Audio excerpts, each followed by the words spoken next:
Welcome back.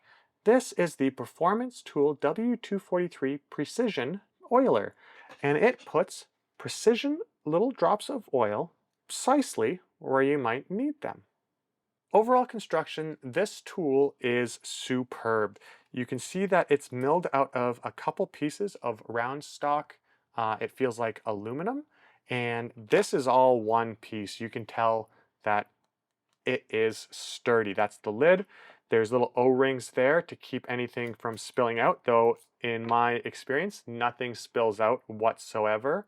I'm using it with 3-in-1 oil, multi-purpose oil. This is my oil of choice. Before I get into how to use it, I'll show you how to fill it. It's very simple. You take off this cap right here. Oh, you take off this cap right here. You can see this little pin goes inside of there, and that's what you're pushing on with the cap. Now, you can see here that I have some oil in there, and I'll put a little bit more in. Now, this is not a precision cap. They want it to be. It's a small little tiny bit, and you basically put in there like that. I didn't do it great just because I don't need much more oil in there, but you can see I might have overfilled it at this point, but it holds just enough oil for what I need to do. And I can take the lid, thread it onto that joint, onto that pin. And there is a little tiny, before I fully close it, you can see right here, it's a little tiny O-ring, and I might have dripped a little bit because I'm trying to show you, so I'm tipping it sideways when it's full of oil. But once I have that connected and I have it on there tight, just clean off that extra oil. It's not going to drip anywhere. It's nice and secure. It has this little pin to be able to put it away as you see fit. Banana for scale. Please subscribe. Guess what? I wrote a children's book called Who Says Pooh? It's a funny read-aloud children's book about words in different languages that sound phonetically like the English word poo.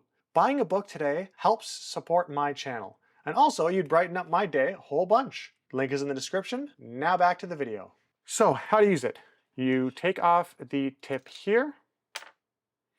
You push this button in, and you can see here, it dripped on my hand because I pushed it in really quickly, and that doesn't seem like it's very precision. But let's wipe off this, and I'll show you. If you do one quick push, it creates just a little ball. It's hard to show you on camera with but I'll touch right here, and you can see that little tiny droplet, and it goes exactly where you want it. So I have my multi-tool here. You saw it in the opening that I lubricated it a bit, okay? But, you know, say I want to get right in there.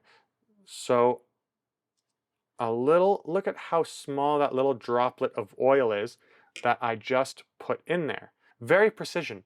You can get a tiny little droplet exactly where you need it with this. Now, if I were to do the same thing with this guy, it's almost 3 times as much oil, if not more than that. It sinks right in there right fast. I'm just getting rid of it because I don't want to have my multi-tool that oiled. So if we compare these two, because this is a smaller tip, okay, how much oil is it? So that's 2 drops there. So to be fair, I will do 2 drops here. 1, 2. So that's 2 drops of the precision oil versus 2 drops of the actual oil from this. So you can see that this guy is making a lot smaller of a little tiny dot. For things like oiling door hinges, you don't have to be precise, right? So if you're just oiling door hinges from time to time, maybe something like this isn't necessary, though I do use it on my door hinges. I've used it on my car hinges. I've used it on a few different things. But generally speaking, whenever I'm oiling up a tool or something like that, I'm using this because I know I'm not going to get more oil out of there than I actually need. Now, this is definitely a precision tool, and It's wonderful to have, but it's not necessarily needed. With that being said, I won't go back to not having it because I legitimately find a use for this on almost every project I work on. Sometimes it's nice to have a tool that makes things just a tiny bit easier, even if it's not a necessity of a tool. So what is a simple tool that you don't need but makes a world of difference for you? Let me know in the comments. Now, if you like tools that make jobs a bit easier but aren't exactly necessary, check out my review on the Knipex Twin Grip pliers. They have gotten me out of a lot of tough situations. Thanks for watching.